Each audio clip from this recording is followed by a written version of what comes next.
Muy buenos días a todos los empresarios que nos acompañan en el día de hoy en nuestro seminario Empresas Conscientes. Les damos una cordial bienvenida desde nuestra junta directiva y desde nuestra presidenta, la doctora Lilian Mesa Arango. Bueno, hoy nuestro seminario va hasta las 12 del día. Quiero recordarles la mecánica, cómo procedemos. Vamos a estar acompañados de Sergio Pérez Jaramillo. Él es psicólogo, tiene una especialización en gerencia del talento humano y es certificado en coaching de liderazgo. Tiene más de 10 años en experiencia en todos los temas del talento humano, de liderazgo y toda esta parte. Entonces, él nos hace la presentación, nos comparte pues todo este conocimiento y ustedes en el panel de control hacen sus preguntas.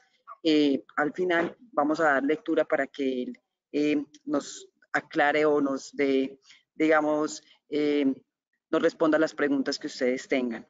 Entonces, nuevamente, bienvenidos. Les recuerdo que las memorias se las enviamos al correo electrónico y esta sesión queda grabada en nuestro canal de YouTube. Entonces, Sergio, bienvenido. Empresarios, muchas gracias por estar el día de hoy. Quiero recordarles también que tenemos un seminario el 26 de abril, equipos comerciales de alto impacto. Este seminario va a ser de manera presencial en nuestro centro de convenciones Aburrá Sur en Itagüí. Por si quieren asistir, lo pueden hacer y se pueden inscribir a través de nuestra página. Entonces, adelante Sergio, demos inicio a nuestro seminario Empresas Conscientes. Muchas gracias, Lina, por esa presentación. Muchas gracias a todos los empresarios por estar acompañándonos en este espacio.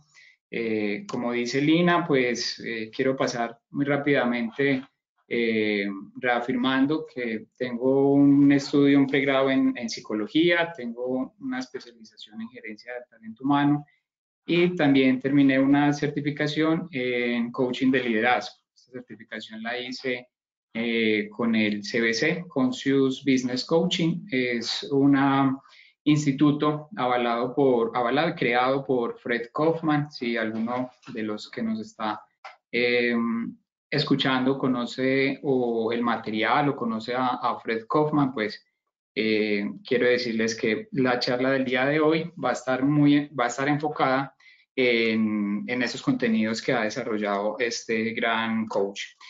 Para iniciar entonces, hablemos de la empresa consciente. La empresa consciente o este título sale de un libro con este mismo título, como ya dije, de Fred Kaufman. Este es un gran coach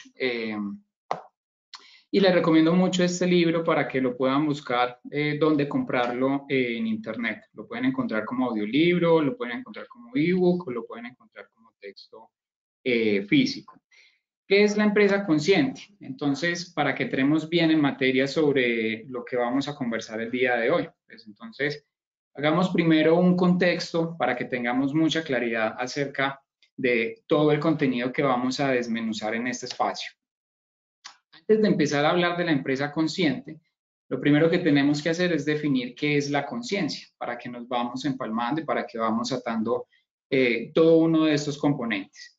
Entonces, hablemos de la conciencia o acordemos que para este espacio la conciencia es la capacidad de aprender la realidad y de estar atentos a nuestro mundo interior y al mundo que nos rodea. ¿Qué pasa con el mundo interior y el mundo que nos rodea? Pues muchas veces tenemos acciones que van en automático y eso lo hacemos por economía de nuestro propio cerebro, porque no podemos estar pensando en cada una de las acciones que hacemos.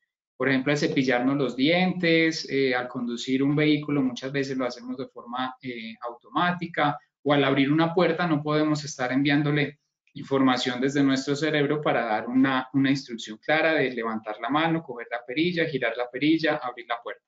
Estas cosas las hacemos en automático. Entonces, cuando hablamos de que la conciencia es la capacidad de estar atentos a este mundo interior y a este mundo que nos rodea, es tomarnos ese espacio para sentir lo que estamos vivenciando y que nos deje mucha claridad de lo que tenemos, tanto lo que estamos sintiendo, pensando, viviendo, como lo que estamos observando y percibiendo de nuestro entorno. Entonces, la conciencia es lo que nos permite adaptarnos a nuestro medio y actuar para potenciar nuestra vida.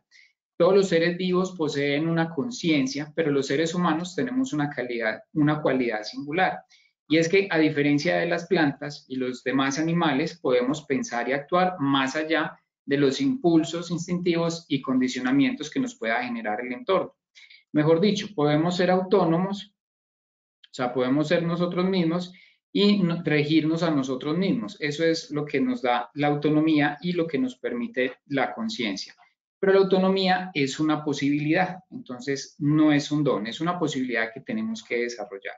Debemos desarrollarla a través de elecciones conscientes, tomarnos un espacio para respirar, para pensar, para asimilar lo que estamos viviendo, lo que estamos sintiendo y lo que estamos recibiendo de nuestro entorno. Entonces, eso es la conciencia. Ahora hablemos de los colaboradores conscientes. Cuando hablamos de los colaboradores conscientes, entonces acordemos que son este equipo de trabajo que tiene una conciencia, o sea, que ya tiene una autonomía, que va a tomar sus propias decisiones y que no se va a ir en automático sobre las decisiones que tenga que tomar.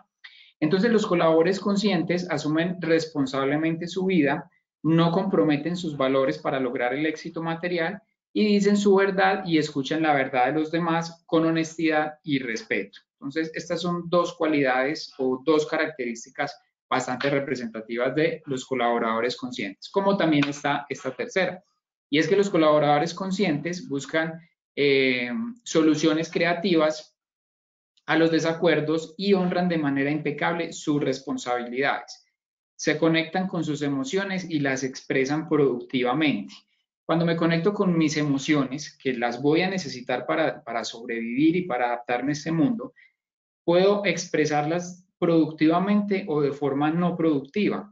Y productivamente es cuando yo las asimilo, cuando me conozco, cuando tengo conciencia de mí mismo y eso me permite pues avanzar en mi trabajo, avanzar en mi desarrollo personal, avanzar en mis habilidades, cualidades, características y darle una mejor versión de mí mismo al entorno que me rodea, sea en el ámbito laboral, personal, familiar, en todos los aspectos de nuestra vida. Entonces, ahora que ya sabemos qué es la conciencia, sabemos qué son los colaboradores conscientes, hablemos de los directivos conscientes, porque no podemos hablar de una empresa sin hablar de sus directivos. Resulta que los colaboradores talentosos necesitan directivos excelentes y un colaborador talentoso puede sumarse a una compañía por sus líderes carismáticos, sus beneficios, sus oportunidades de crecimiento y sus programas de entrenamiento. De esta manera atraemos el talento a las empresas, pero el tipo de relación que tengan los colaboradores con su supervisor, con su jefe inmediato, será lo que determine cuánto tiempo permanecerá en la compañía y cuál será su nivel de productividad durante ese periodo. Podemos atraer personas que tienen un desempeño muy alto, pero por diferencias con el jefe inmediato, pues ese rendimiento no se va a ver materializado en su hacer o en su rutina cotidiana. Entonces acabamos de definir qué es la conciencia, qué son los colaboradores conscientes y qué son los directivos conscientes. A mí me gustaría, para que tengamos un espacio un poco más interactivo, un poco más de participación, que por favor me ayuden ingresando desde sus celulares o desde su computador, que ingresen a un link, perdón, a esta dirección que pueden ver aquí en pantalla. Se llama joinmyquiz.com para que hagamos una pequeña encuesta en vivo y podamos ver los resultados aquí en vivo con la participación de todos. Entonces, por favor, las personas que nos están acompañando ingresen desde su celular, desde su computador, desde el dispositivo que tengan conectado a Internet, ingresen a joinmyquiz.com, que es la dirección que tienen aquí en pantalla. Cuando ingresen a esta dirección, les va a pedir un código de ingreso. Este es el código de ingreso para que nos conectemos y podamos ver aquí en tiempo real este pequeño experimento. Entonces, voy a compartirles acá para que todos veamos esto. Muy bien. Vamos a ver aquí cómo van ingresando. Por aquí ya tenemos algunos que se han conectado. Buenos días, Elisa, Andrés, Adriana, Marcela, Juan D., Irma, Marce, Lina, Motorola, bienvenidos. Carolina, Diego, Dora. Bueno, aquí vamos iniciando. Todavía se están conectando algunas personas, vamos a ir mirando. Liliana, Carolina, Catalina, Jimena, Liliana, bienvenidas. Nelvis. Muy bien, yo creo que ya por aquí, bueno, Edilma, bienvenida, todavía hay algunos más. Vamos a ir dando inicio mientras todavía hay más personas. Juan Pablo, bienvenido. Mientras se van conectando. Por acá. Muy bien. Listo, vamos a darle a iniciar entonces para que empecemos. Lo que van a ver entonces en sus pantallas es una pequeña encuesta donde ustedes van a responder. Las preguntas son cortas y las opciones de respuesta son sí o no. Lo que ya empezaron a dar respuestas por ahí, lo que vamos a hacer es mirar cómo están sus empresas en conciencia. Vamos a ver qué tan conscientes son las empresas del mercado actualmente. En cuanto a la primera pregunta, bueno, me parece muy bien. Por aquí ya tenemos 18 respuestas de que sí. Sé lo que se espera de mi trabajo. Muy bien. La mayoría de las personas, pues, tiene conocimiento de lo que se espera de su trabajo. Por ahí hay unas 3 que no. Vamos a mirar entonces. Vamos con la segunda pregunta. Dispongo de materiales y el equipamiento que necesito para hacer correctamente mi trabajo. Entonces, bueno, aquí va creciendo la lista de los sí. Vamos mirando cómo nos encontramos en materiales. Muy bien. Entonces, por aquí falta uno por responder. Vamos a ver cómo nos vamos. Muy bien, se está acabando el tiempo para la respuesta. Vamos con la segunda. Bueno, muy bien. En cuanto a dispongo materiales y equipamientos que necesito para hacer correctamente mi trabajo, la mayoría dice que sí. Vamos con la siguiente. Bueno, la tercera pregunta dice, en mi trabajo tengo la oportunidad de realizar diariamente lo que mejor sé hacer. Vamos a ver qué nos responden todos. Aquí nuevamente la tendencia es que la gran mayoría dice que sí. Bueno, hay 2 o 3 personas que sí están coincidiendo en la respuesta de no, es vamos a tener mucho trabajo por hacer y eso también es algo bueno. Todos los días tenemos algo por realizar. Muy bien, creo que uno se nos está quedando atrás porque nos está respondiendo 24 de 25. Pero vamos con la siguiente pregunta. Muy bien. Bueno, en los últimos 2 meses he recibido algún reconocimiento o elogio por hacer bien mi trabajo. Ya se está. Muy bien, la tendencia es que la mayoría dice que sí. Muy bien, vamos por acá.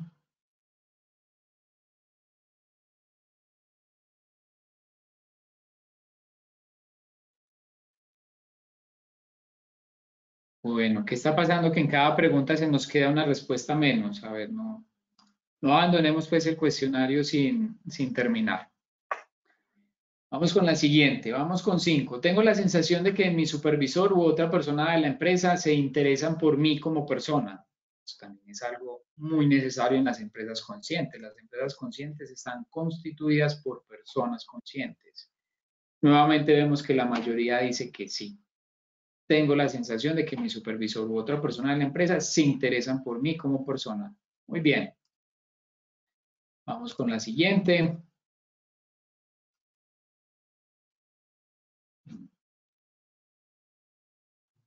Listo. ¿Hay en la empresa alguna persona que aliente mi desarrollo? Aquí, por supuesto, estamos hablando del desarrollo laboral, la forma en que voy creciendo para crecer como profesional y aportar más a la organización, a la empresa a la que pertenezco.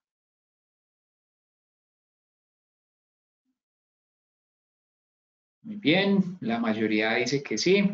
Poco a poco va creciendo los no, pero sigue siendo una minoría. Vamos con la siguiente. Son 12, por cierto, vamos con 7. Tengo la impresión de que mis opiniones son importantes en mi ámbito de trabajo. Es supremamente necesario. Tiene mucho que ver con la motivación intrínseca que cada uno le pone a nuestro actuar. Entonces, tengo la impresión de que mis opiniones son importantes. La mayoría nuevamente dice que sí. Muy bien, creo que estamos respondiendo 23. Vamos con la siguiente. La misión de mi compañía me hace sentir que mi trabajo es importante. Vamos a hablar un poco de la plataforma de misión, visión, valores y cómo se constituye esto en una empresa consciente. Es totalmente necesario estar alineado mis intereses personales con los intereses de la organización. De lo contrario, no voy a hacer un trabajo que me apasione. Muy bien, aquí dice que la misión de mi compañía me hace sentir que mi trabajo es importante. Vamos, continuemos. Bueno, las personas que trabajan conmigo están comprometidas con el objetivo de hacer un trabajo de alta calidad. Esto también es lo que podemos observar de nuestro equipo de trabajo, de mis pares, de las personas que están bajo mi liderazgo, de los líderes que tengo. Nuevamente, muy bien.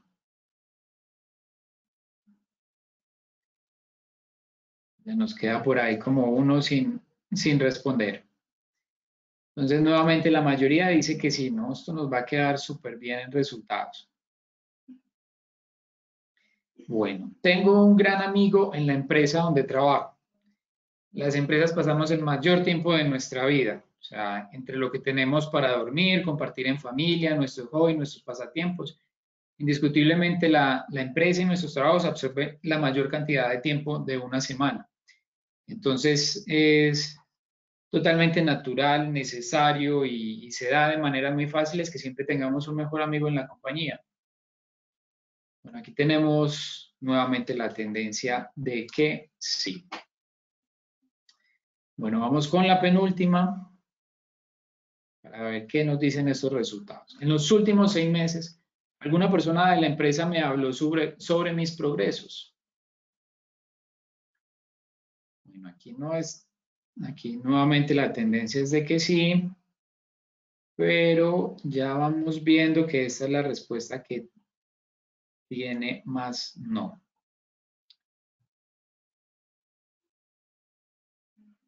Muy bien, la mayoría dijo que en los últimos 6 meses alguna persona me habló sobre mi progreso, pero esta no es una gran mayoría, ya se empezó a emparejar. Vamos a ver, esta ya es la última pregunta para que retomemos la presentación.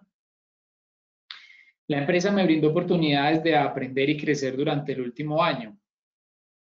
Bueno, el último año, los últimos 24 meses han sido bastante complejos en todos los ámbitos, pero todavía se dan oportunidades de aprender y crecer, sobre todo en estos tiempos de alta exigencia. Aquí sí, nuevamente, la gran mayoría dice que sí, que en el último año tuvo oportunidades de aprender y crecer. Muy bien. Bueno, entonces, terminado aquí, vamos a mirar cómo estuvieron estos resultados. Muchas gracias por la participación activa. Yo creo que, pues, muy rápidamente, no va a ser necesario que nos detallemos en cada pregunta, pero muy rápidamente podemos ver que en todas las preguntas la gran mayoría dijo que sí, exceptuando, bueno, aquí hay una que casi estuvo mitad y mitad, y es que si en los últimos 6 meses alguna persona de la empresa me habló sobre mis progresos. Aquí casi que mitad y mitad. La mayoría dijo que sí, pero esta es creo que la pregunta que más no pudimos recibir en respuestas. Esto claramente nos deja una tarea a nosotros mismos y es que ya sabemos con nuestros equipos de trabajo qué es una de las actividades o qué es uno de los compromisos que debemos adelantar y es hablar con ellos sobre los progresos que puedan ir teniendo. Recuerden que tenemos que cambiarle la tendencia a las cosas. El hecho de que a mí no me lo digan no quiere decir que yo no lo voy a decir. Si a mí no me lo han dicho, entonces yo se lo voy a decir a los otros para que cambiemos esa tendencia. Muchas gracias por la participación en esta encuesta. Lo que podemos ver es que tenemos muy buenos resultados. Hay empresas conscientes en el mercado. Ustedes están en empresas conscientes.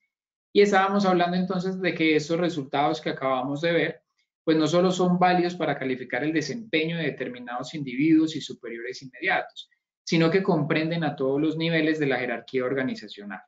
Lo que pasa a mi nivel de trabajo, también hablando en una estructura jerárquica, lo que pasa en mi nivel muy seguramente se va a repetir con una mayor tendencia en los niveles que están hacia abajo. Pero lo que está pasando a mi nivel son cosas que estoy observando y que estoy aprendiendo de los niveles superiores. Entonces, cuando entre nosotros hacemos esta pequeña evaluación, cada uno piensa en sus empresas, en sus organizaciones, y va a identificar que lo que usted está respondiendo aquí, pues muy seguramente se va a estar repitiendo en diferentes niveles. Y ahora, ¿qué es lo que pasa? Entonces nos queda una responsabilidad principal, sobre todo a los directivos, y es que los directivos de máximo nivel o los directivos más altos, pues deben poblar la compañía de lo que fue denominado como colaboradores conscientes, que ya hablamos un poco de qué eran los colaboradores conscientes. Entonces los altos ejecutivos no solo establecen la misión y la política de la empresa, sino que también crean un ambiente capaz de atraer, retener, desarrollar los ejecutivos de menor rango. Para atraer a los colaboradores conscientes, los directivos deben ejercer un liderazgo consciente. Ahora, ¿qué es un liderazgo consciente? Entonces, el liderazgo consciente es el proceso por el cual una persona determina un objetivo que deberán lograr otras personas y las inspira a perseguir y cumplir ese objetivo con un compromiso pleno. Cuando hablamos de liderazgo, siempre estamos pensando, algunos todavía piensan, yo creo que ya la tendencia ha estado muy a favor, que cuando hablamos de liderazgo no es solamente que nos dice las directrices operativas del trabajo. Mi líder no es quien me dice cómo hacer mi trabajo. Mi líder realmente es quien me inspira a dar lo mejor de mí para que el trabajo que yo sé hacer tenga un mejor resultado y tenga un mejor rendimiento en la empresa a la que pertenecemos. El líder realmente es quien abre esas puertas, crea esos puentes, facilita que la empresa tenga acceso y tenga facilidad para realizar mi trabajo, y yo me encargo de realizar el trabajo que yo sé hacer, por el cual me están contratando, el cual estoy ejecutando. Entonces el líder no es el que me va a venir a decir cómo voy a hacer el trabajo, pero sí me va a decir cómo es la cultura de la empresa, cuáles son las políticas, cuál es la misión, cómo hacemos las cosas. Entonces, el liderazgo transforma el potencial individual en un desempeño colectivo. Cuando hablamos de liderazgo, tenemos que pensar que hay un grupo de personas que se van a orientar todos hacia el mismo objetivo. Y la tarea del líder consiste en darle un sostén a un equipo en su propio desempeño, para que este equipo pueda avanzar con los objetivos, los retos, las misiones que se pongan. Entonces, su efectividad, o sea, la efectividad del liderazgo, queda demostrada por el desempeño del equipo. Entre mejores resultados tenga el equipo, pues vamos a alcanzar un mayor nivel de liderazgo. Como también es algo inversamente proporcional. Si no tengo esas habilidades de liderazgo, si no me preocupo por la gente, si no estoy marcando la tendencia, si no estoy marcando el ritmo de trabajo, pues no voy a lograr un buen desempeño con mi equipo de trabajo. Entonces, dicho, hablando de liderazgo consciente, como otro de los componentes básicos de esta charla del día de hoy, tenemos que entrar también a hablar de la cultura, porque es que vamos a entrar a conocer un poco sobre la cultura, qué es la cultura, cómo se forma y cómo crear una cultura consciente. Entonces, para que pongamos un acuerdo en este espacio, definamos la cultura como el sistema de creencias compartidas, o sea, creencias compartidas entre todas las personas de un grupo determinado. O sea, en este caso es lo que es cierto. La cultura son los valores compartidos. Entonces estamos hablando de los valores que tiene la empresa, que es lo que es importante. Ya vamos a ver qué es lo importante. Y las normas compartidas, que es lo correcto.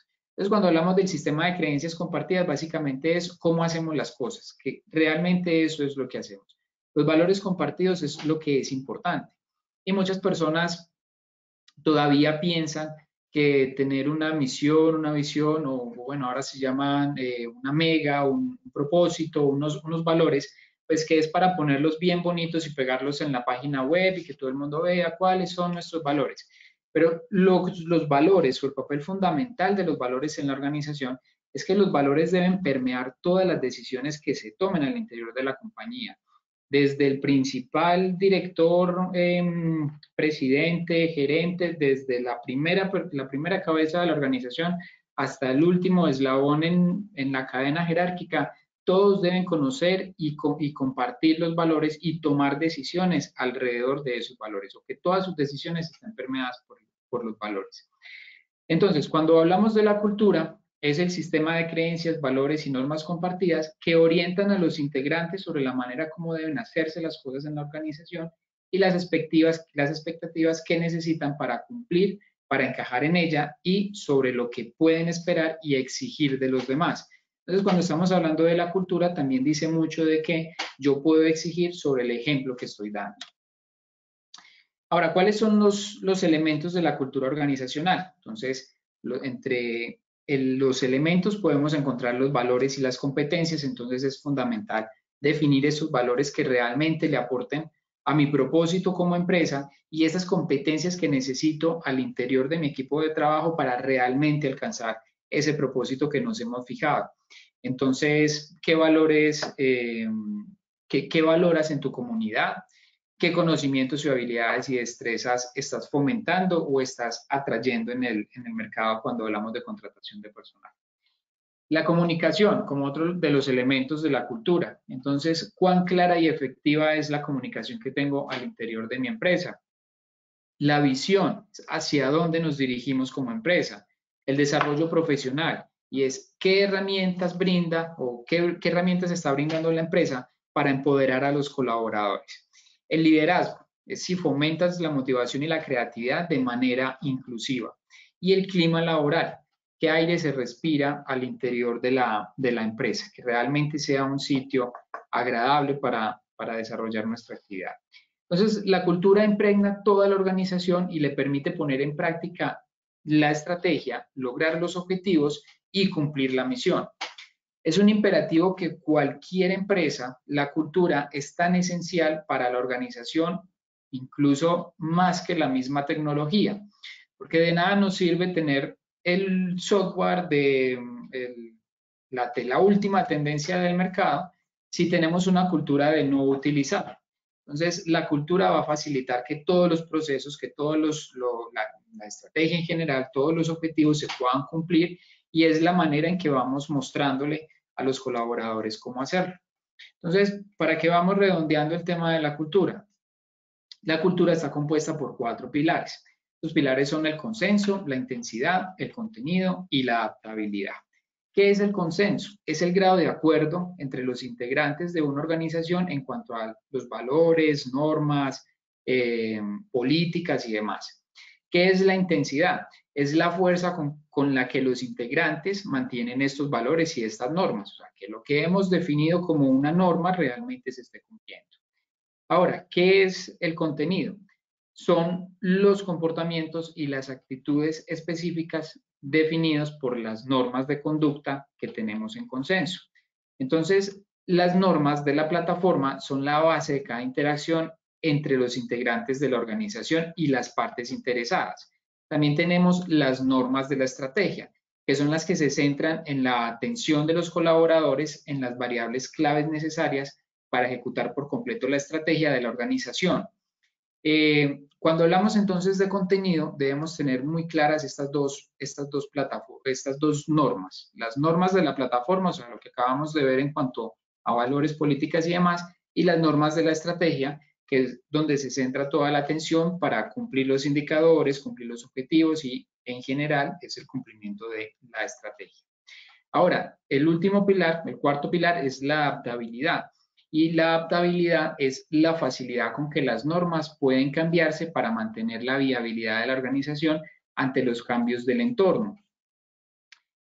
Las empresas deben tener cierta consistencia en sus normas y en los objetivos que han definido, pero también deben tener un criterio formado para este cumplimiento, pero también deben tener una flexibilidad para conocer las tendencias del mercado y sobre todo para escuchar y entender lo que está pasando al interior de la empresa como por fuera de ella.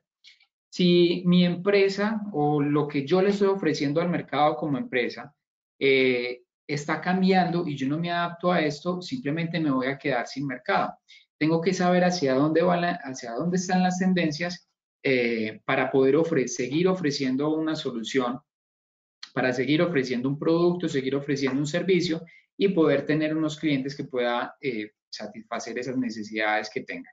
Entonces, cuando hablo de que las empresas deben de tener criterio para cumplir sus normas políticas, pero también deben ser adaptables, es que no estén cambiando, no hay que estar cambiando la organización cada 3 meses. Estos son procesos que deben ser ordenados, que deben ser periódicos, pero deben ser con unos espacios prudentes, porque no podemos estar cambiando la organización cada mes o no podemos cambiar la empresa cada mes. ¿Qué nos debe quedar de esos 4 pilares? Y es que hay culturas efectivas y hay culturas que no son efectivas.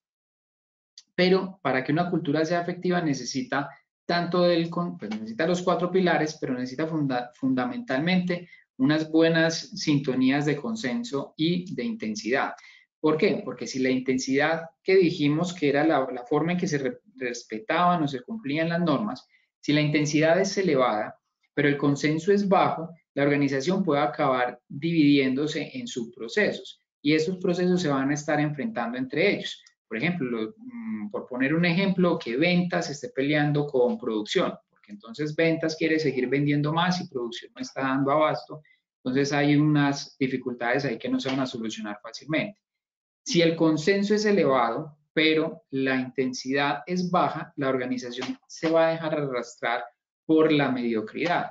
¿Por qué? Porque vamos a tener unas organizaciones con unas plataformas estratégicas en el papel, donde no se van a cumplir las políticas, no se van a cumplir las normas, no se van a cumplir los valores, y pues a la final esto se ve reflejado en las personas o lo viven las personas y se va reflejado en las personas que voy a atraer para la contratación.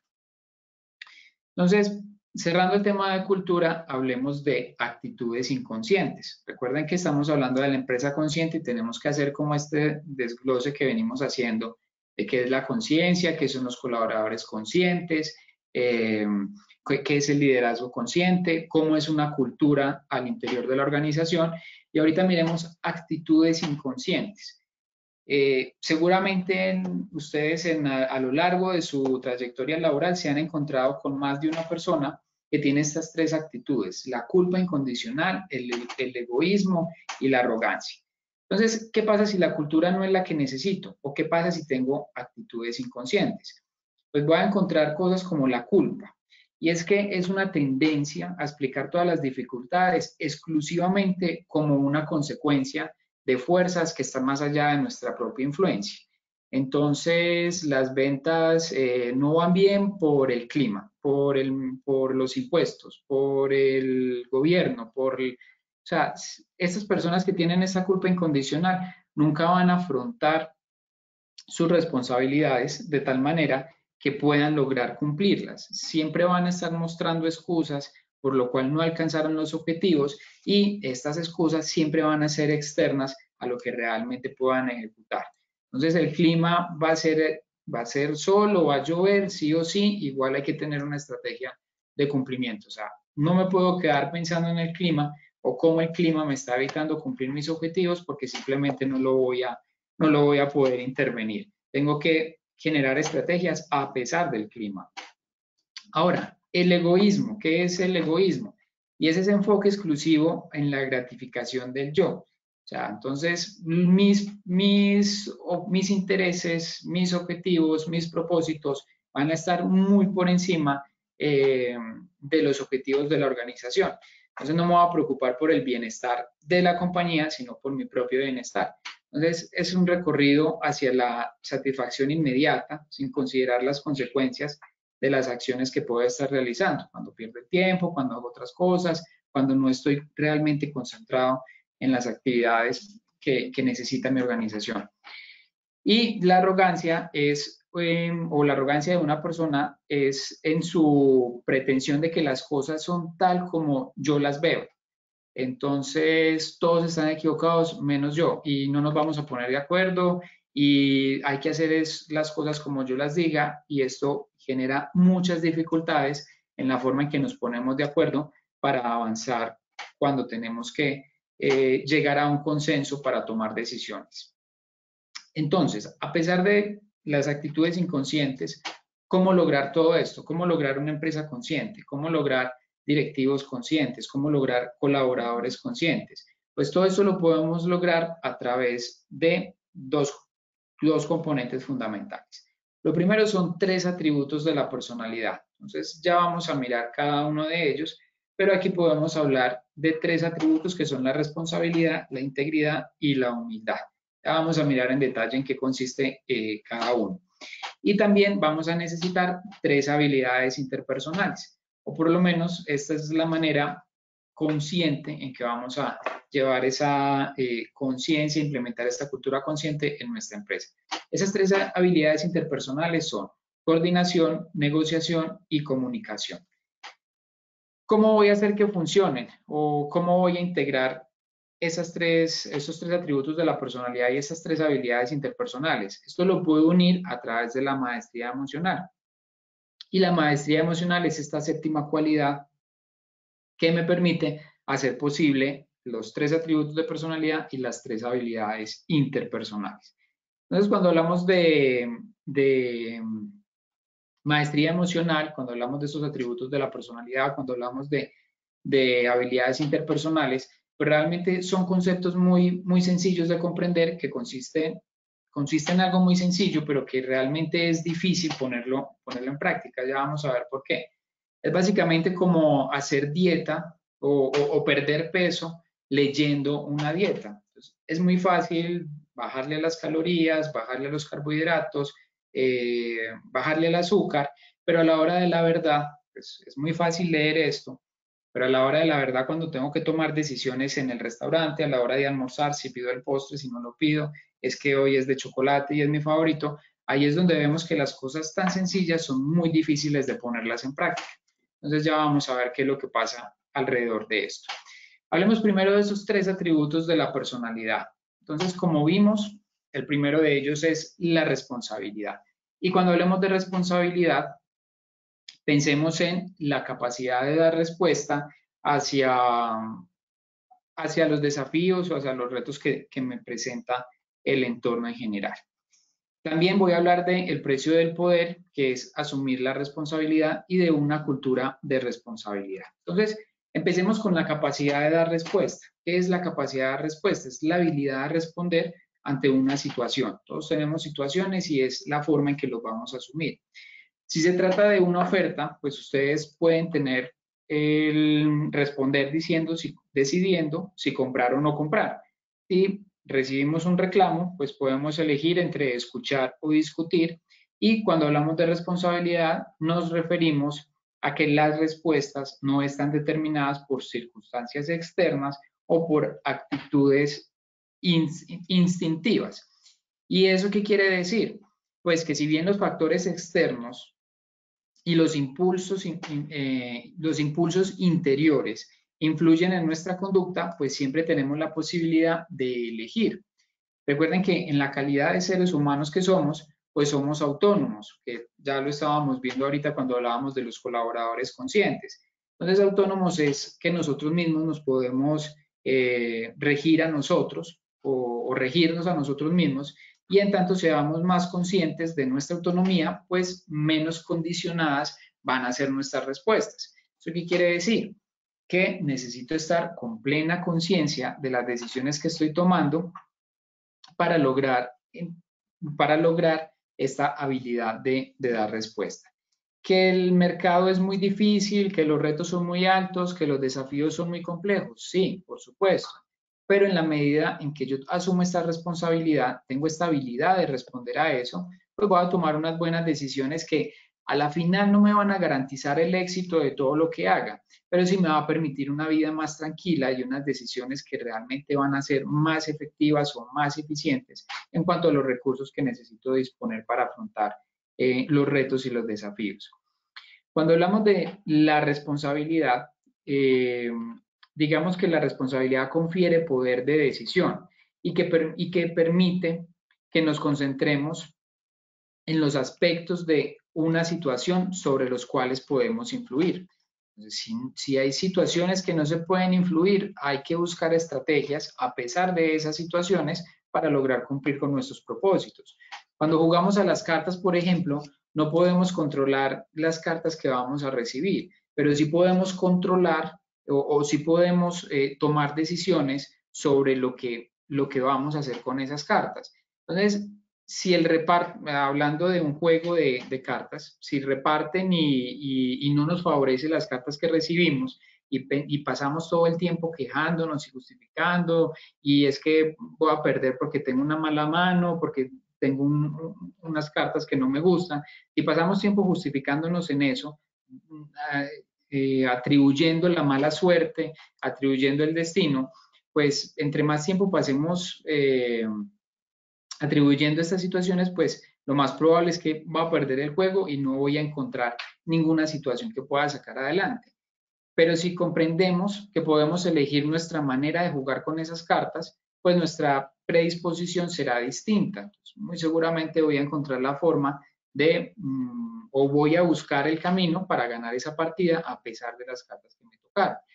Entonces surgirá en nosotros la sensación de que existen posibilidades de ganar. Cuando yo miro qué voy a hacer con que las cartas que me tocaron son muy malas, sí, pero yo miro qué puedo hacer con ellas, cómo va a funcionar mi estrategia, y aun cuando no ganemos, pues siempre podemos tratar de hacer lo mejor posible con las cartas que tenemos.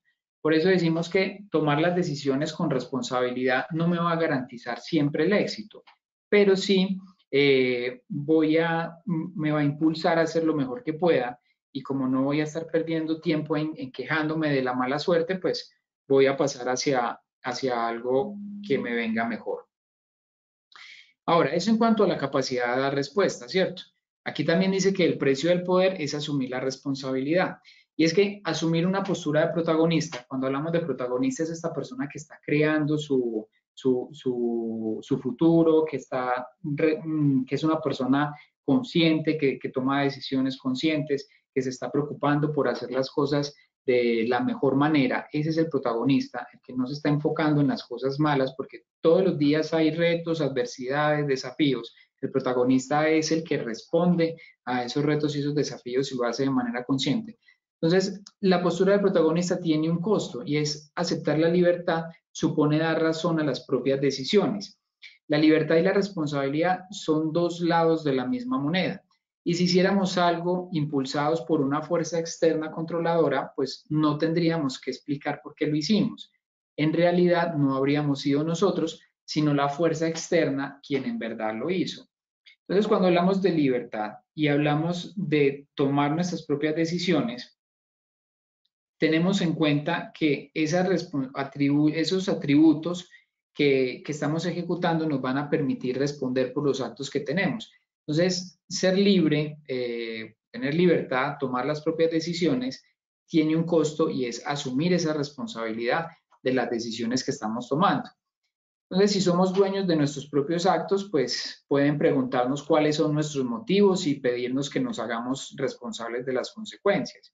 Entonces, el poder es el premio a la responsabilidad. Es la obligación de hacernos responsables de nuestras decisiones y pagar el precio que sea necesario. Por eso es muy importante tomar decisiones de manera consciente. La libertad demanda que reconozcamos de qué manera hemos contribuido a crear un problema, lo cual no es sinónimo de culpabilidad, porque es que cuando no somos parte del problema no podemos ser parte de la solución. Y a veces creemos que es que los problemas llegan a nosotros, y de una u otra forma yo hago parte de la situación que hay que resolver. Si yo no soy parte de la situación que hay que resolver, o sea, si no soy parte de ese problema, pues no voy a poder encontrar una solución y no voy a poder influir en un mejor desenlace. Entonces, tengo que reconocer que de alguna manera he contribuido a una situación por resolver. No es que sea culpable, y de hecho la responsabilidad, hay una responsabilidad característica que me va a permitir deshacerme de una antítesis, que es la culpabilidad. De esa manera, entonces hay personas que justifican su posición culpando a los demás y no ven soluciones a corto plazo por estar quejándose de lo que les ha tocado y lo que podría haber pasado. Entonces, algunas personas dicen debería, como a manera de justificarse o asumiéndolo como un prejuicio. Debieron haber hecho esto, o es que no debieron haberlo hecho. Pero ya lo que hay que hacer es avanzar para buscar una solución. Entonces, lo que tenemos que hacer es pagar este precio de asumir la responsabilidad, tomar decisiones conscientes y poder afrontar las decisiones con libertad. A ver, cuando estamos hablando de responsabilidad, también estamos hablando de o creamos una cultura de responsabilidad. Ya vemos entonces cuáles son los ingredientes de la cultura, cuáles son los 4 pilares de la cultura, y hablemos ahorita de que la cultura de responsabilidad son las conductas de liderazgo, las conductas de liderazgo son un factor de influencia primordial en la cultura de la organización. Lo más importante no es lo que el líder diga, sino la manera en que actúe, lo que equivale a decir que sus acciones son más importantes que sus palabras. Entonces, recuerden por allá en cultura que hay un consenso sobre las normas y hay una intensidad que es la manera en que exigimos ese cumplimiento. Y si tenemos unos líderes que no están cumpliendo con lo que hemos acordado, pues definitivamente eso no va a funcionar en ningún nivel de la organización. Pero lo que tenemos que hacer es dar ese ejemplo de cómo deben hacerse las cosas en la empresa. Si los líderes adoptan la actitud de queja constante, que no sé si ustedes muy seguramente a lo largo de su experiencia, pues han encontrado líderes que se están quejando constantemente que las cosas no salen bien porque los otros las hacen mal. Entonces, cuando adoptan esa actitud de queja constante, sin tomar ninguna acción, crean un comportamiento que alienta a los subordinados a hacer lo mismo. De esa manera se va a estar replicando en toda la empresa de que las cosas no salen bien es porque los otros no las hacen bien, pero nadie va a tomar acciones para que todo salga bien.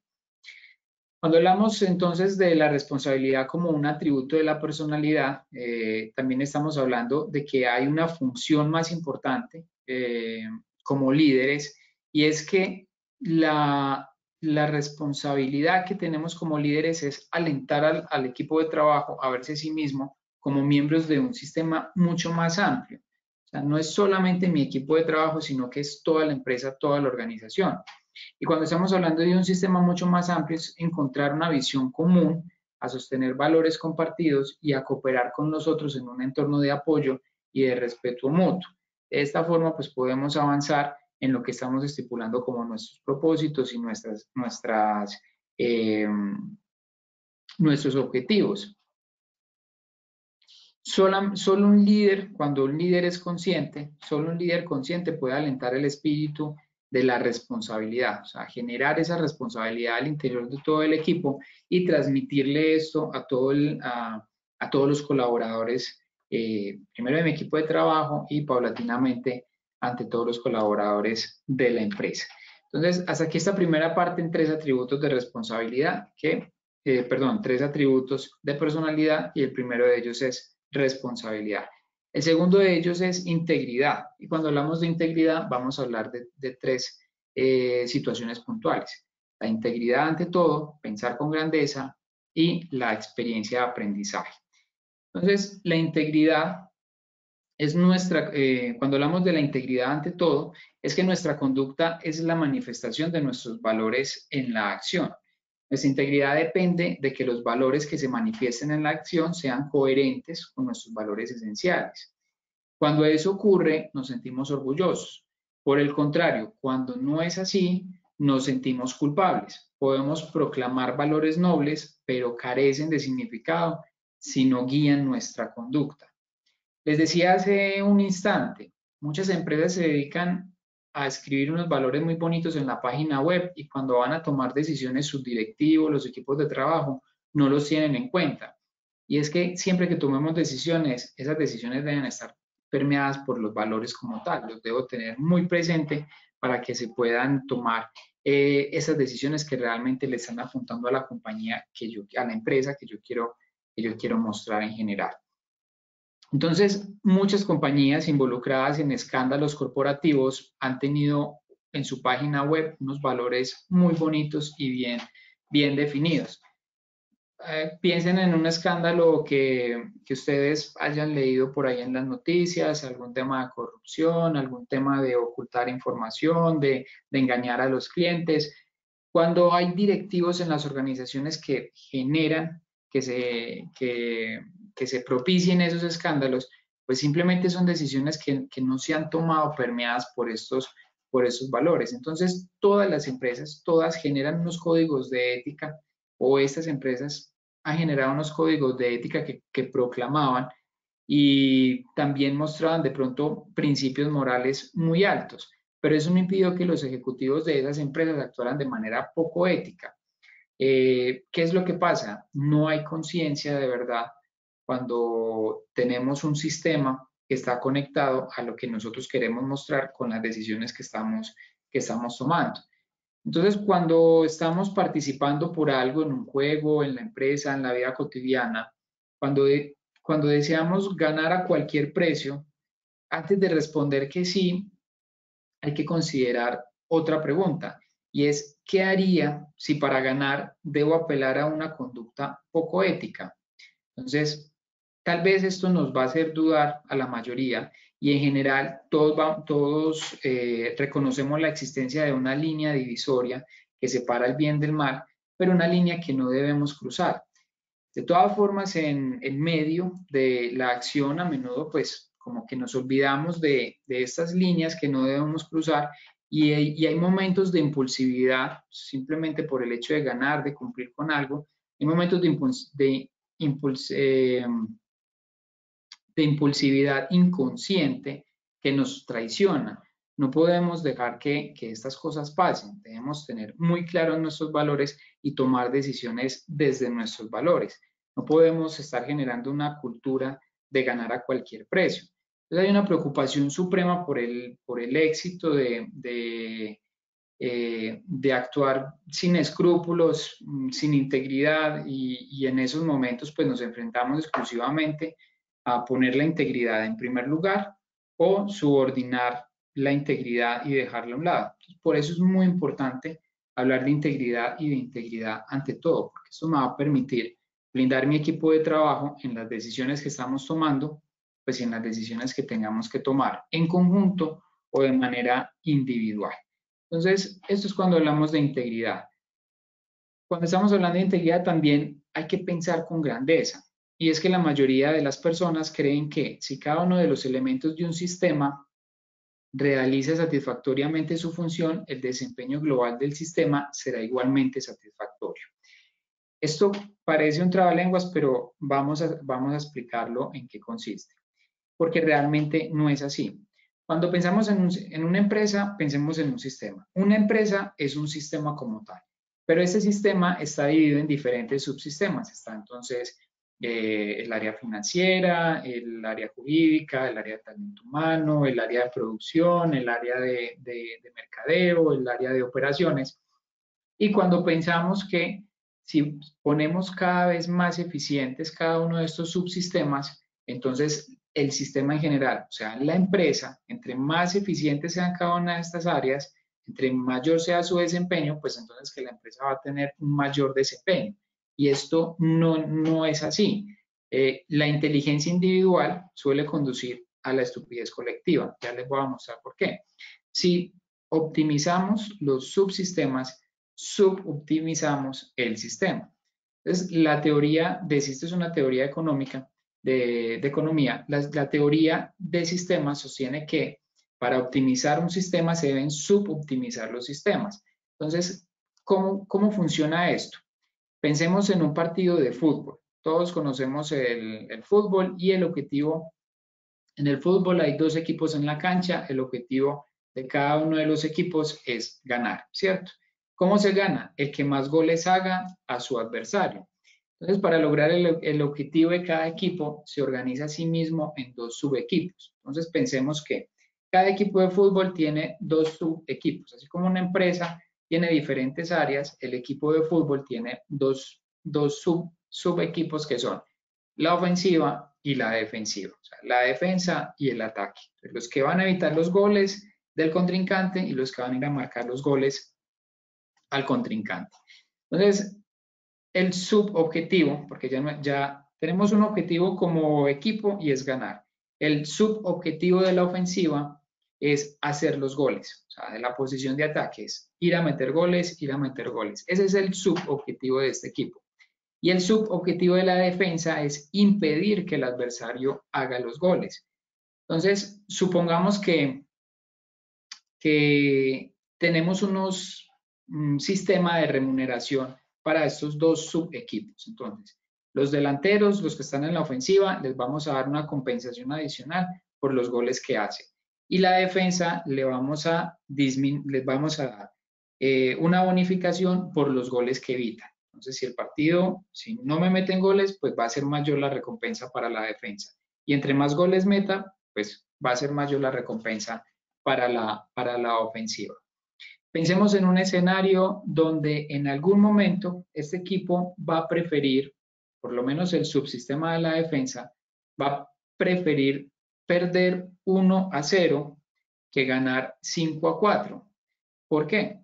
Porque el subobjetivo o la bonificación de los defensas va a ir en contra del interés del equipo. El interés del equipo es ganar el partido. Pero como yo estoy pensando en mi recompensa y yo soy de la defensa, yo prefiero perder 1-0 que ganar 5-4, porque si gano 5-4 quiere decir que tengo 4 goles en contra y eso me va a disminuir mi bonificación. Mientras que si gano 1-0, mientras que si pierdo 1-0, pues solamente tengo un gol en contra y voy a tener una mayor compensación. Entonces miren que no necesariamente, pues como lo dice la teoría, optimizar cada subsistema me va a permitir tener un mejor rendimiento. Entonces, ese sistema de incentivos no va a funcionar. Y la mayoría de las empresas tienen unos sistemas de incentivos en el cual recompensamos mucho la parte de ventas, así afecte mucho la parte de operación o de producción. Entonces, hay que tener muy en cuenta que ser muy eficiente en cada una de las áreas de la compañía no me está garantizando que la compañía sea muy eficiente. Tengo que ir a revisar en cada uno de estos procesos que realmente tengamos claridad de cuál es el objetivo de la empresa y de cuál es el objetivo de cada uno de nosotros. Muy seguramente en alguna oportunidad vamos a tener que parar de un lado o del otro para que pensemos en lo que le conviene a la empresa. Entonces, cuando pensamos en un sistema de incentivos, pues hay un equipo que va a derrotarse a sí mismo porque la defensa prefiere tener un marcador que no es favorable para los intereses del equipo, pero que sí es favorable para los intereses de la defensa. Entonces, tener la empresa aislada en subsistemas no es algo que sea positivo. Así me permite potencializar mucho estos subsistemas, pues a la final no le voy a estar apuntando a lo que realmente la empresa tiene como objetivo. Imagínense que en este equipo estamos reemplazando la defensa por operaciones y los atacantes los vamos a reemplazar por ventas. Entonces, reemplacemos los goles también por los ingresos. Impedir que el adversario haga goles por los costos. Entonces, comprendamos que surgen los conflictos en la organización. Cuando operaciones no se entiende con ventas, cuando no estamos generando los ingresos y estamos jugando en contra de los costos. Esto es pensar con grandeza, es identificar que optimizar los subsistemas no necesariamente me va a estar poniendo una empresa o un sistema mucho más eficiente.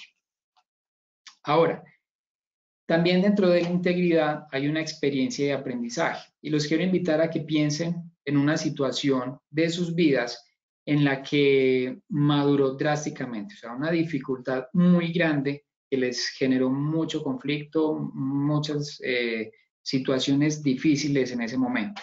Entonces fue un apoyo en su camino que lo formó, pero convirtiéndolo en la persona que es ahora. Pero generalmente cuando pensamos en una experiencia así, tenemos típicamente una historia de un desafío muy grande, una prueba y una superación de adversidad.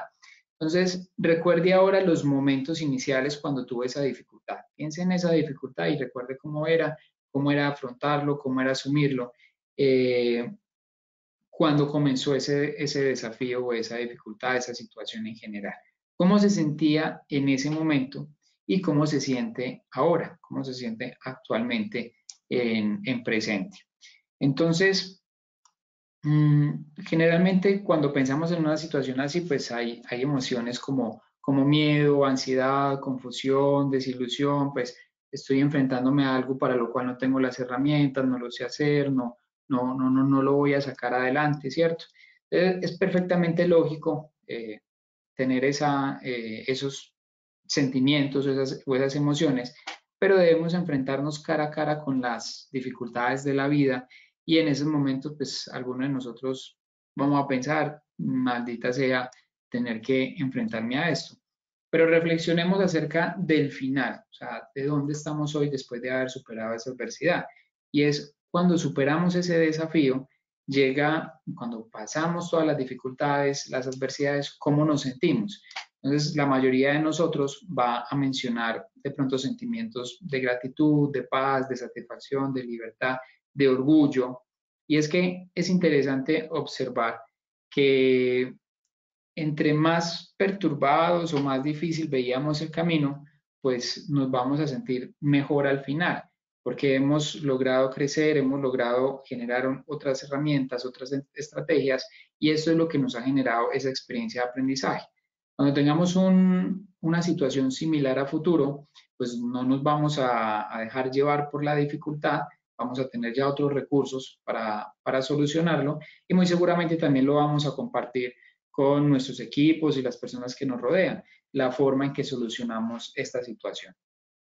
Entonces, cuando hablamos de esas experiencias de aprendizaje y cuando vemos una experiencia de aprendizaje desde el final, las personas tenemos esta tendencia de mirar hacia atrás, o sea, miremosla desde el final hacia atrás y vemos cómo hemos comprendido, cómo dijimos, o cómo aquella situación que nos generó como tanta angustia, ahorita lo vemos como una bendición, porque nos permitió adquirir nuevas fuerzas, nuevas destrezas, nuevas habilidades que a la final nos van a permitir tener diferentes variantes o diferentes interpretaciones de las adversidades que se vengan a futuro.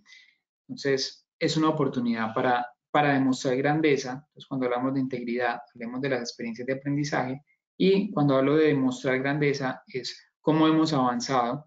Cuando empezamos nuestro ámbito laboral, pues las dificultades eran muy diferentes a las que tenemos ahorita después de muchos años de experiencia laboral. Eso en cuanto a la integridad. Entonces recordemos los atributos de la personalidad cuando hablamos de responsabilidad, integridad y hablemos ahorita de humildad.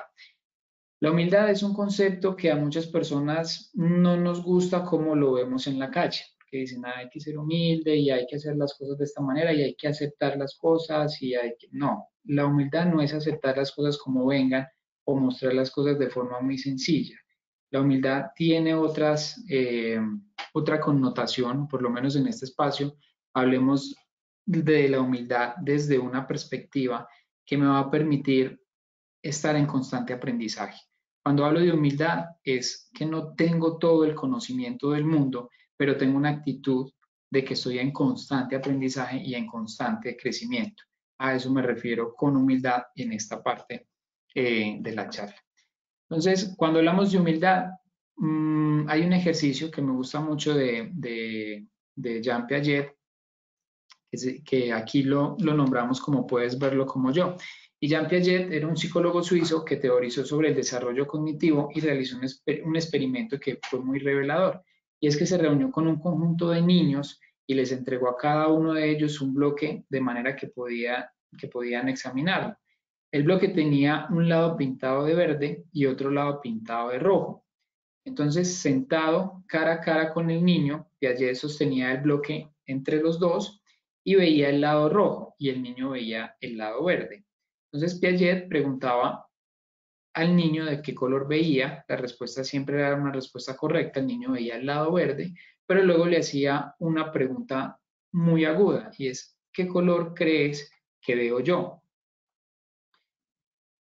Es muy importante este ejercicio porque la mayoría de los niños de menos de 5 años respondían que verde. No tenían como esa capacidad de asimilar que el cubo tenía dos caras o por lo menos que era de dos colores, diferentes. Entonces la mayoría simplemente respondía verde y no eran capaces de comprender que la persona que estaba al otro lado de la mesa podía tener algo diferente, podía estar viendo algo diferente.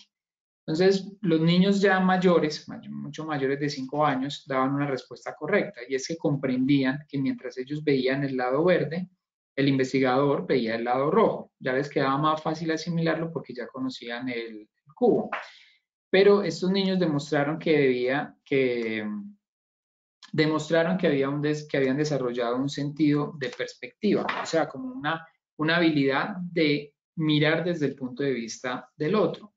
Después de estos ejercicios, pues cuando los llevamos al ámbito laboral, podemos ver que muchas personas en un entorno laboral, o sea, ya no estamos hablando de niños, estamos hablando de colaboradores, en parte colaboradores que no son conscientes, pues vemos con tristeza que muchos de ellos no han aprendido esta lección básica, y es que no cuestionan la validez absoluta del propio punto de vista. Y esto es algo que tenemos que hacer con humildad, porque con humildad, como les dije, la humildad es esta capacidad que me va a permitir estar en constante aprendizaje y también me va a permitir tener ese análisis o por lo menos cuestionar la validez de lo que estoy observando. No quiere decir que dudemos de lo que tenemos o de lo que estamos haciendo, pero sí que lo pongamos a prueba, porque no va a ser no va a ser algo que podamos simplemente dar por sentado, sobre todo cuando podamos tener diferencias o discusiones con otras personas de nuestro alrededor. Entonces, cuando no cuestionamos nuestro propio de vista, pues vamos a ir como por el trabajo afrontando que los demás siempre van a estar equivocados y no vamos a tener ese aprendizaje constante. Y es que podemos aprender muchas cosas de los demás, pero si estamos abiertos a recibir, si estamos abiertos a mirar desde esa otra perspectiva. Es muy necesario tener esa perspectiva para entablar conversaciones o entablar soluciones cuando hay diferencias con los demás. Hablemos desde esa perspectiva. Cuando hablamos de humildad, pues, y hablando de la perspectiva, también nos preguntamos quién quiere ser un controlador. Y es que si el control unilateral es tan letal y el aprendizaje mutuo es tan poderoso, ¿por qué no optamos todos por el modelo de aprendizaje mutuo? ¿Por qué no abandonamos nuestra arrogancia? Recuerden que venimos hablando de la arrogancia como esa forma de ver las cosas para adoptar una actitud humilde. Y esa actitud humilde es esa actitud de aprendizaje. Entonces, la elección parece muy obvia, sin embargo, no es para la gran mayoría de las personas, no es una elección obvia. Muchos individuos, en particular aquellos que tienen autoridad, son ejemplos rotundos de control unilateral. Y es que el modelo de control unilateral tiene como un mecanismo de defensa que no me permite aceptar el punto de vista del otro, que no me permite ver esa perspectiva, y pues eso es letal cuando tengo que coordinar un equipo, cuando tengo que cuando tenemos que llegar a un acuerdo, cuando tenemos un consenso, porque simplemente vamos a entrar en discusiones que no van a generar ese cumplir los objetivos. Vamos a entrar en conversaciones que no van a terminar y van a terminar como una discusión. Pues muchas personas, en consecuencia de su forma de ser, de su forma de actuar, operan como de acuerdo a un modelo de control unilateral, incluso sin darse cuenta. No están siendo conscientes de eso que están tomando y pasan el tiempo pues confrontando a los demás, pero confrontándolos no de una forma que permita generar un resultado positivo, sino todo lo contrario. Hay una confrontación pues, que no va a permitir avanzar, que no va a permitir lograr consensos o lograr una buena negociación. Y es que cambiar el control unilateral por el aprendizaje mutuo va en contra de muchas convenciones sociales que tenemos. Y hay situaciones que nos hacen ser un poquito arrogantes y las hemos aprendido desde una infancia temprana cuando nos sentimos valiosos solamente cuando ganamos algo. Desde niños estamos como aprendiendo a que lo que tenemos que hacer es ganar siempre, pero para ganar tiene que perder el otro. Y estamos viendo que en los negocios, cuando ganamos, no es que el otro tenga que perder. Realmente hay un espacio para todos y va a ganar el que mejor estrategia tenga, el que mejor desempeño tenga, el que tenga una estrategia más sólida o una plataforma más sólida en valores y no necesariamente el que pase por encima del otro.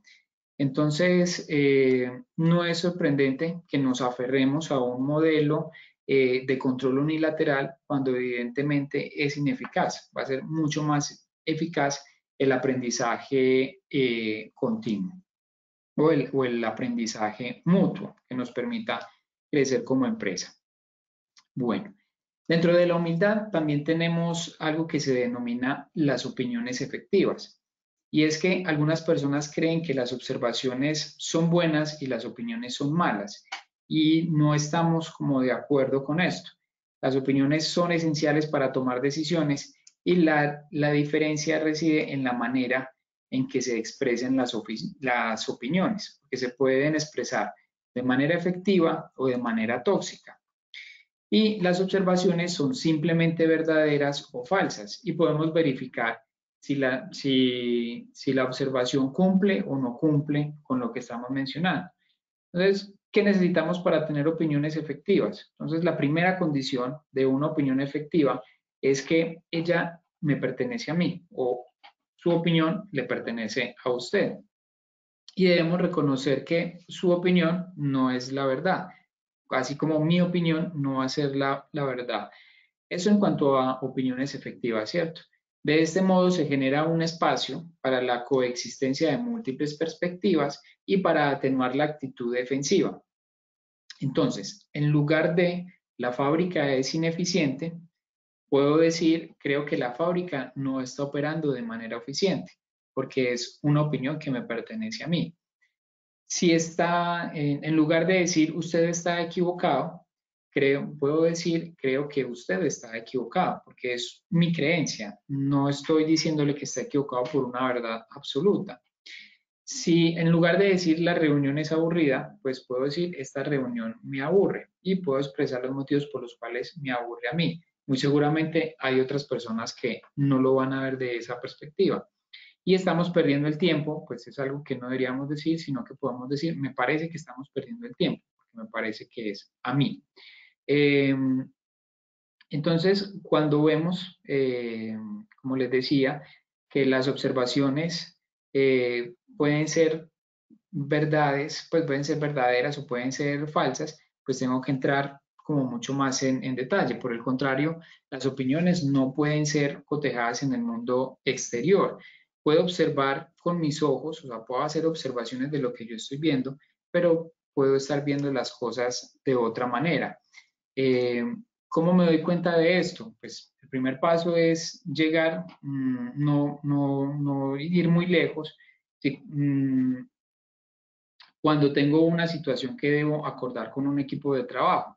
Entonces, por ejemplo, para ser realmente dueño de mis propias opiniones, necesito examinar más detenidamente la manera de pensar, o sea, darme cuenta de que llamar, por ejemplo, a una persona idiota porque no estoy de acuerdo con ella, porque no comprendo su razonamiento, pues esa no va a ser la manera de hablar ni de solucionar ninguna situación difícil, sino que pues esa va a ser simplemente mi manera de pensar, va a ser una expresión o una medida que no va a solucionar nada de lo que tengamos que afrontar.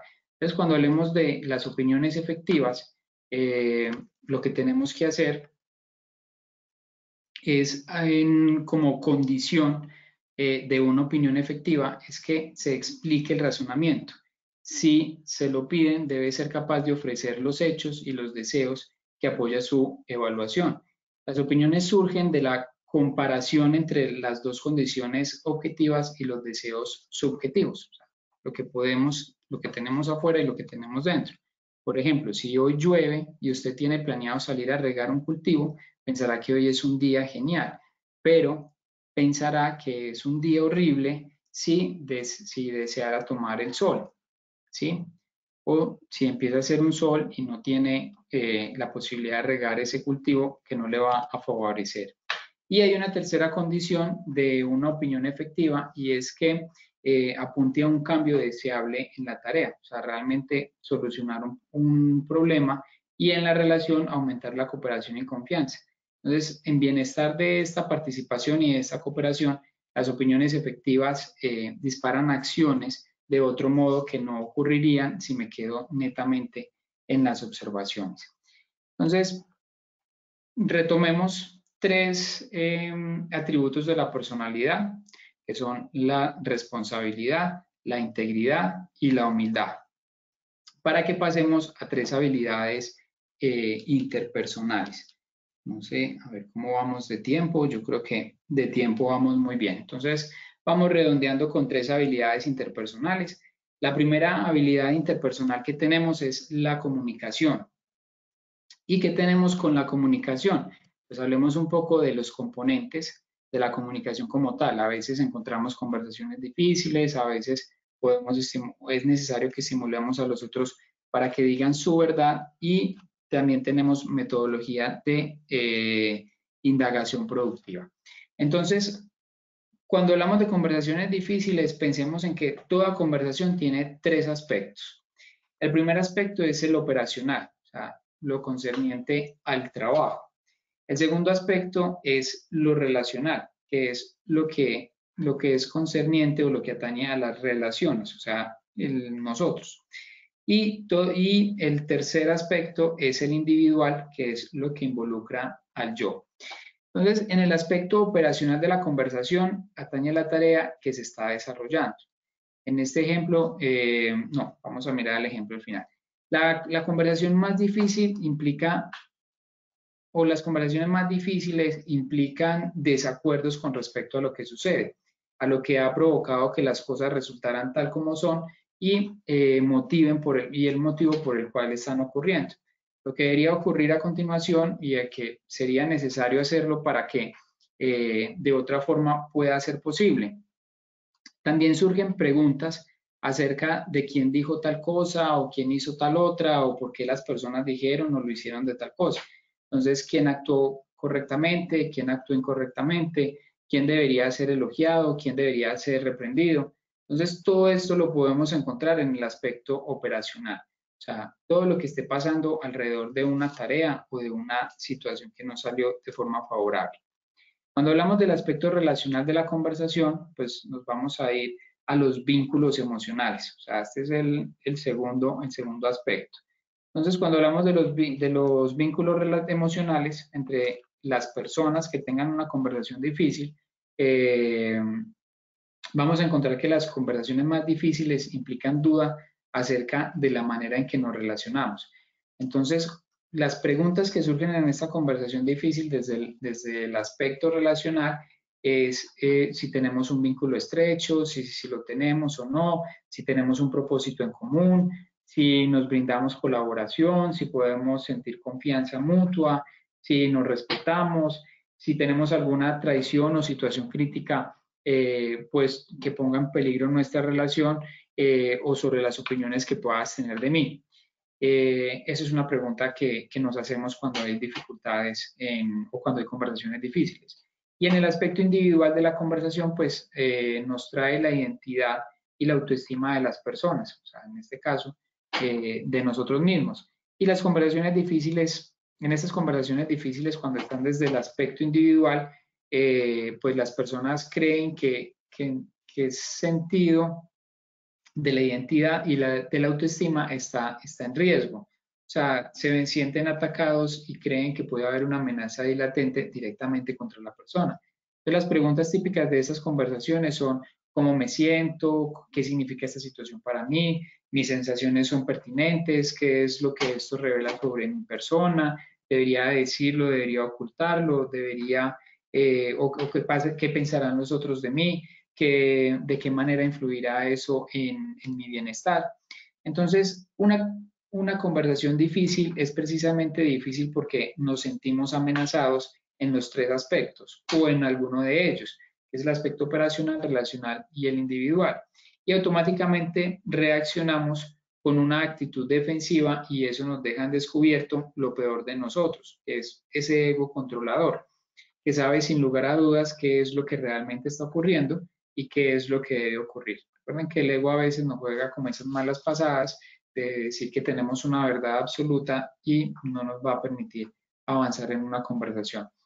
Sin embargo, esta certeza es falsa porque pues, el ego controlador no me va a permitir o no va a tener razón cuando yo siempre deba controlar una situación por encima de lo que los demás estén expresando o los demás estén manifestando. Entonces, la dificultad de la conversación aumenta porque cada uno de nosotros le atribuye intenciones al otro en cada uno de los aspectos, sea el operacional, el relacional o el individual. Y nuestras intenciones son invisibles para los demás. O sea, la intención que yo tengo no necesariamente va a estar expresada en las palabras que le doy a la otra persona. Sin embargo, todos pensamos, yo sé por qué lo hicieron, no puedo entenderlo, puedo inferirlo, y muchas veces no es así. Realmente en ocasiones no puedo saber por qué hicieron las cosas, por qué las hicieron de tal manera, más allá de ir a escucharlas y de tener esa actitud de humildad para aprender de esa situación. Entonces, en consecuencia, nuestro objetivo es demostrarle al otro que lo que hizo era malo y que lo que yo trataba de hacer era bueno. Eso ahí es como una posición, más allá de tener la razón, es como una posición del ego. Por lo tanto, debe asumir que el otro debe asumir la culpa y comprometerse a corregirlo. Miren que no necesariamente va a ser el otro el que tenga que hacer alguna corrección, sino que en algún momento la tendré que llevar a cabo desde mi persona. En esas condiciones, pues no es sorprendente que las conversaciones se conviertan en una discusión en la cual cada una de las partes cree que la otra es la causante del problema, porque el otro es malo, el otro es egoísta, el otro es obstinado, controlador, y todas las personas le damos sentido a una situación de acuerdo con nuestro modelo mental. Creemos que nuestra interpretación es la verdad, lo cual nos impide cuestionar nuestras ideas y analizar las otras opiniones con honestidad. Entonces, para que una conversación difícil no sea difícil, podemos hacerla fácil. Y es para perfeccionar las conversaciones difíciles, es necesario que modifiquemos nuestras suposiciones y nuestra conducta, dejarlas a un lado para poder escuchar al otro con realmente lo que nos quiere decir o lo que nos está expresando como tal. Con respecto al aspecto operacional, debemos asumir que cada uno de nosotros puede proveer información significativa y que por lo tanto nuestro objetivo deberá ser analizar mutuamente los distintos razonamientos para comprender por qué pensamos lo que pensamos y abrir las puertas a ponernos de acuerdo con el otro en un diálogo. Con respecto al plano relacional, debemos comprender que la cooperación no surge de una postura de arrogancia, sino de la solidaridad. Entonces, debido a que la confianza mutua y el respeto son elementos clave para cualquier interacción productiva, los sentimientos mutuos son fundamentales para que la conversación sea exitosa. Es así como yo puedo sentir sentimientos de rabia, frustración, alegría en una conversación, pues el otro también lo va a estar sintiendo y es necesario generar esos enlaces de empatía para avanzar. Y con respecto al nivel individual, o sea, el yo, debemos comprender que las trabas, hay trabas que nos pone la mente, son muchas y que se ponen en juego importantes asuntos de identidad. Recuerden que aquí estamos hablando de autoestima, de autoconcepto, de nuestra propia valoración y debemos ampliar el criterio con que nos juzgamos y comprender pues, o comprender que una simple etiqueta de todo o nada no es suficiente para describirnos. A veces es necesario describirnos con diferentes tonalidades. No es blanco, no es negro, sino que pueden haber ahí tonalidades intermedias, sobre todo cuando estamos describiendo nuestra personalidad.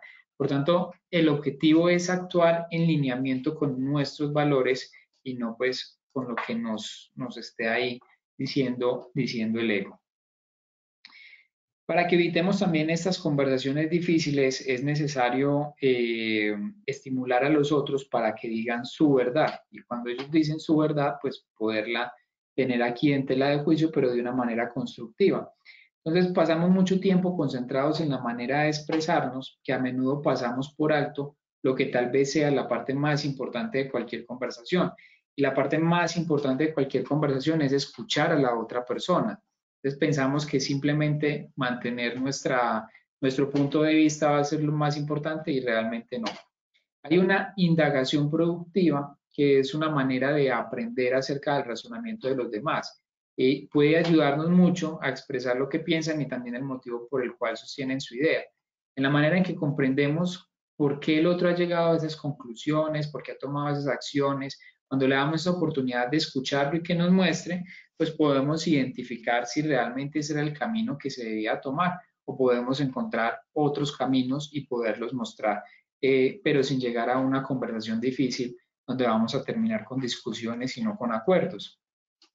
Entonces, cuando hablamos de una indagación productiva, podemos decir que lo central en una indagación productiva es la actitud, y más que la técnica, dado que es necesaria una profunda honestidad y receptividad y compromiso de escuchar con total atención. Digamos que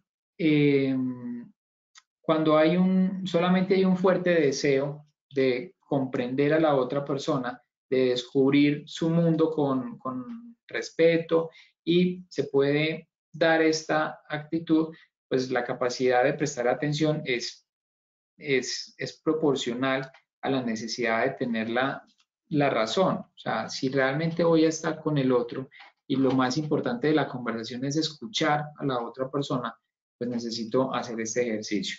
Entonces, cuando tenemos esta indagación productiva, digamos que cuanto más nos concentramos en probar que estamos en lo cierto, pues menos energía y paciencia podremos dedicar a preguntar y a oír verdaderamente lo que nuestro interlocutor tiene para decir.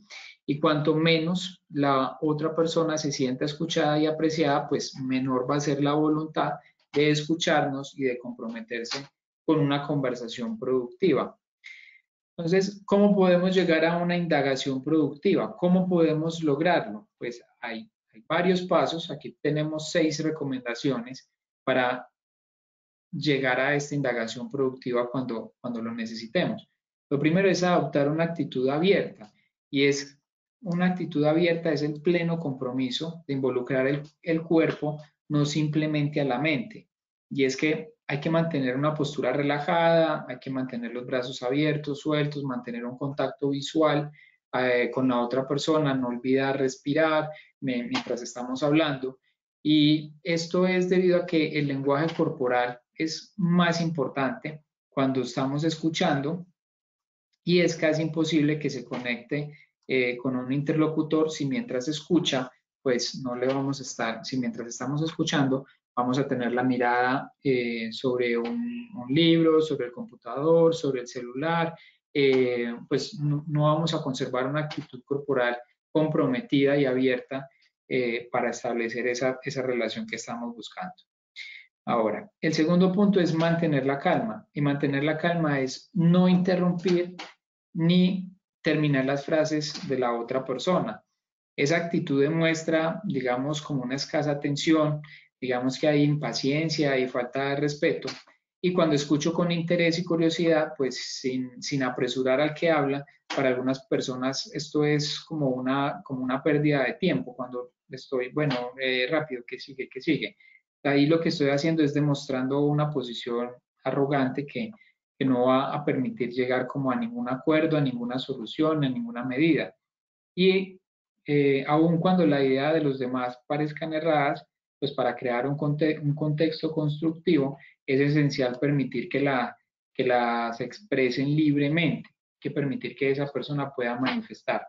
Especialmente cuando la persona esté equivocada, hay que permitirle que exprese lo que hizo, lo que está haciendo o lo que dijo, para poder tener también, ya lo vamos a mirar en la retroalimentación, para poder tener también, digamos, como más herramientas para mostrarle por qué está equivocado o por qué no lo hizo bien. Bueno, la tercera recomendación es hacer un resumen. Y es que cuando el interlocutor termine de hablar, podemos hacer un resumen de lo que escuchamos, de una manera que estimule a reconocerse como titular de las opiniones. Eso se puede denominar como un resumen desintoxicante, porque puede procesar una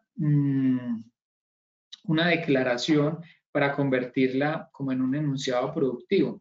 Cuando hacemos este resumen, la otra persona va a estar validando la forma en que nos está llegando la información, y también si tiene que ajustar algo, si puede identificar también algunos errores de lo que haya sucedido. Digamos que hacer este resumen nos va a demostrar que estamos prestando atención al interlocutor y que tenemos la voluntad de comprenderlo.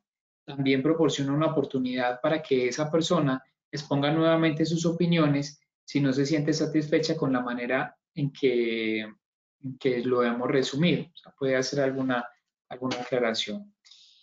Bueno, el siguiente punto es reconocer y validar. Y podemos permitir que la otra persona sepa que nosotros consideramos razonables sus sentimientos y que le asignamos importancia, pues sentimientos o lo que está expresando la persona como tal, sus ideas, por ejemplo. Esa aceptación evita preguntas sobre la identidad y la legitimidad de las ideas. Y la validación implica señalar que las ideas y sentimientos del interlocutor son al menos en parte correctos y que la historia tiene un fondo de verdad. Entonces, cuando le damos esa oportunidad de que tiene un argumento, de que tiene un motivo para hacer las cosas, podemos entrar o es necesario entrar a comunicarlo, que la otra persona lo entienda, que sabemos que la comprendemos, que nos interesa comprender su accionar para que y que nos consideramos, para que nos considere como merecedor de la atención y poder lograr un acuerdo. También tenemos no hacer acusaciones, y es que hay que utilizar la indagación para comprender y aprender en lugar de emplearla para demostrar que tenemos la razón. Entonces, la indagación productiva es un tema más de generar esa empatía que venga que podemos hacer con el otro para no generar acusaciones de que tú estás equivocado y yo tengo la razón, sino que realmente podamos formular unas preguntas de forma tal que nos permita llegar a unos acuerdos. Y la última recomendación es pedir una autorización para desafiar.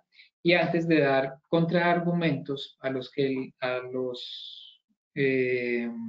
interlocutor, pues obtengamos un consentimiento. Aunque estemos ansiosos de expresar y de manifestar algo, pues, de expresarnos, pues es necesario que nos controlemos, permitamos esa escucha y asegurarnos de que la otra parte ya ha terminado de exponer su postura antes de presentar información alternativa o de solicitar que se hagan cosas diferentes. Como por ejemplo, me gustaría mostrarte ciertos datos que no has tenido en cuenta. Este tipo de interacciones pues va a facilitar mucho más esa negociación y esa coordinación en cuanto a equipos de trabajo. Bien, yo creo que ¿cómo vamos con el tiempo? Que también es un factor importante. Hay un segundo y un tercer, una segunda y una tercera habilidad interpersonal, que es la negociación y que es la coordinación. Voy a pasarlas acá para que hablemos de la maestría emocional y podamos abrir una ronda de preguntas. Y es que, como vimos al principio, tenemos tres atributos de la personalidad, tenemos tres habilidades interpersonales y tenemos una maestría emocional, que es esa cualidad o esa condición que hace posible que se den estos atributos de la personalidad y que se den estas habilidades.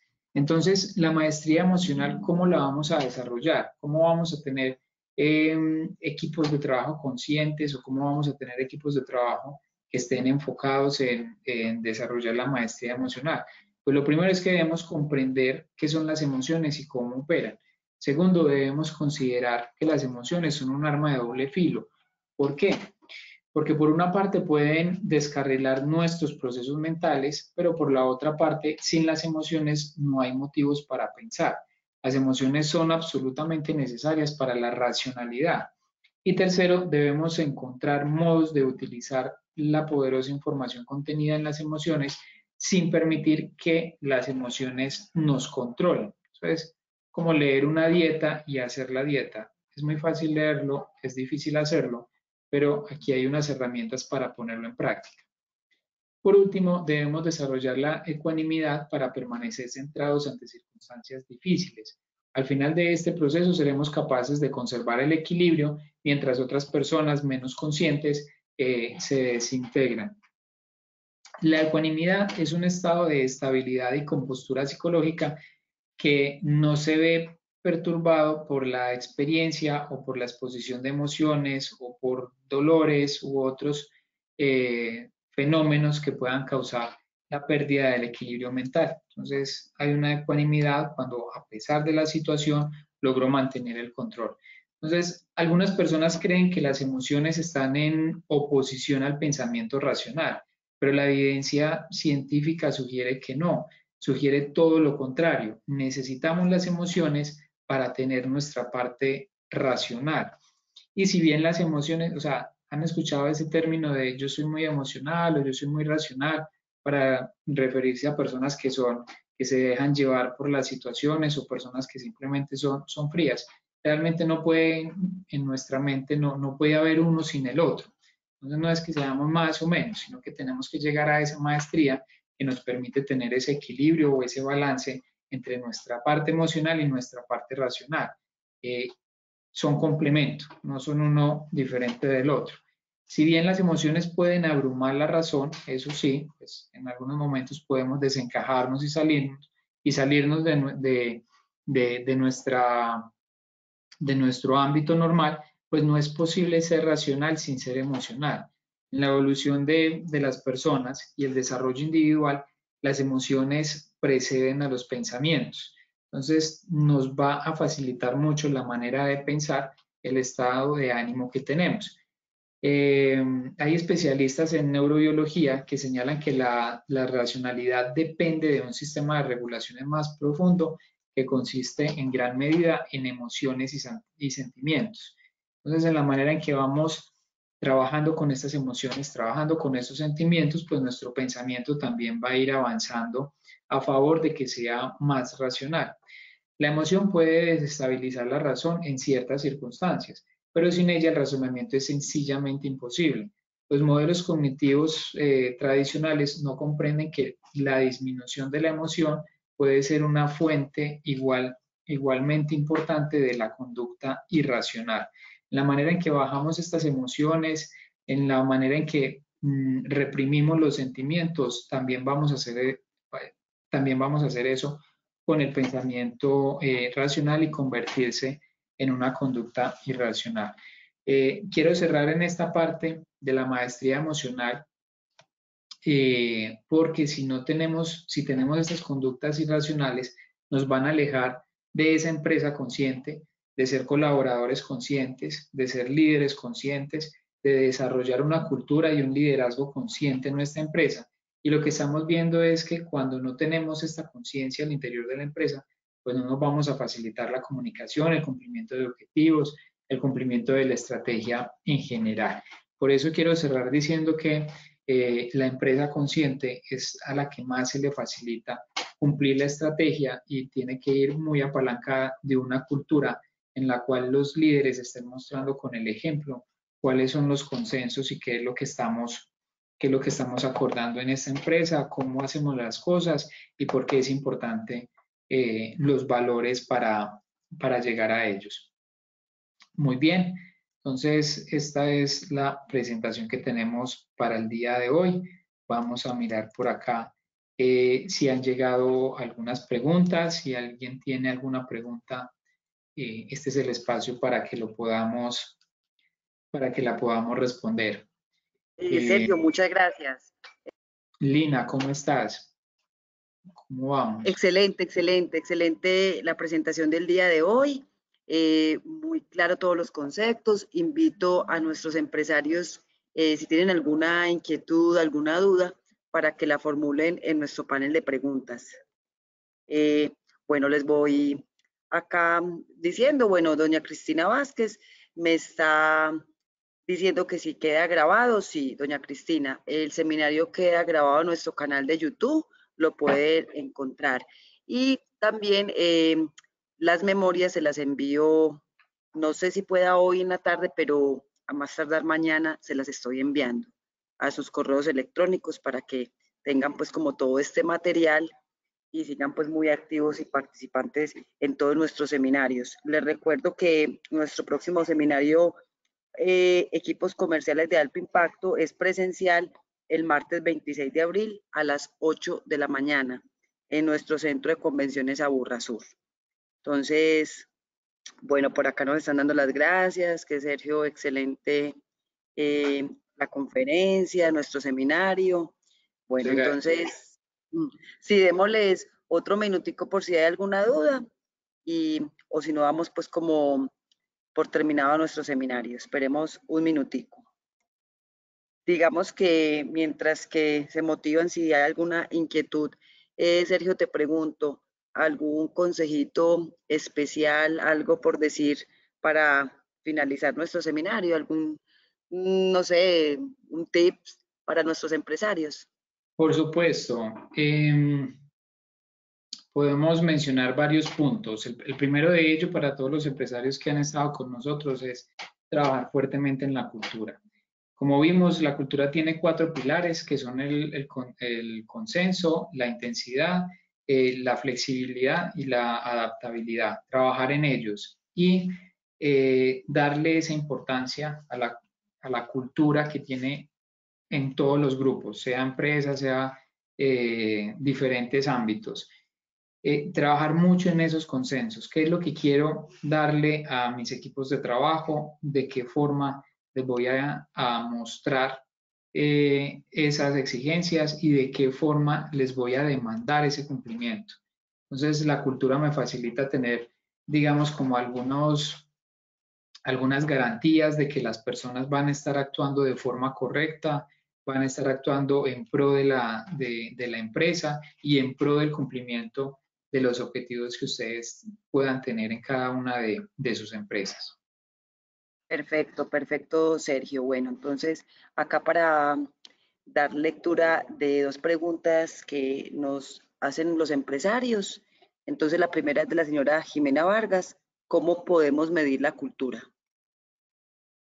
Bueno, más que medir la cultura es observar la cultura en general y trabajar para que esa cultura realmente sea una cultura eficiente en la organización. Cuando hablamos de medir la cultura, no es una medición que podamos establecer de cómo estoy en pilares o de cómo estoy en objetivos. Lo que podemos hacer es devolvernos al contenido, cuando hablamos de los pilares de la cultura, es cómo estoy en contenido. Recuerden que el contenido tiene principalmente 2 plataformas. Una plataforma que son los valores y la otra plataforma, pues, que son los valores, la misión, las políticas y la otra plataforma que es la estrategia. Y la estrategia me va a permitir contarle a las personas hacia dónde vamos, qué es lo que queremos y cómo lo vamos a lograr, porque ahí voy a tener como los objetivos de desempeño en esa plataforma de la estrategia. Entonces no es tanto como medirla o no medirla, y algo muy importante es que todas las empresas tienen cultura. Si nunca hemos hecho nada alrededor de la cultura, ahí hay una cultura que va por su propia cuenta. Entonces, lo primero que hay que hacer es identificar ese contenido. ¿Cómo estoy en las 2 plataformas, tanto la plataforma de normas como la plataforma de estrategia? Y luego pasar al consenso. Entonces, identificar si las personas conocen las normas, conocen las políticas, si realmente las están cumpliendo. Eso lo puedo hacer con un sondeo en conversaciones. Entonces, eso sería más que medir la cultura, es revisar internamente si sí tenemos el contenido, estas 2 plataformas, y si realmente ha sido divulgada con una comunicación adecuada para todos los integrantes de la empresa. Perfecto, Sergio. Bueno, y tenemos nuestra última pregunta del señor Wilson Acevedo. ¿En una entrevista se puede identificar un líder consciente o esto requiere necesariamente de un proceso en la empresa?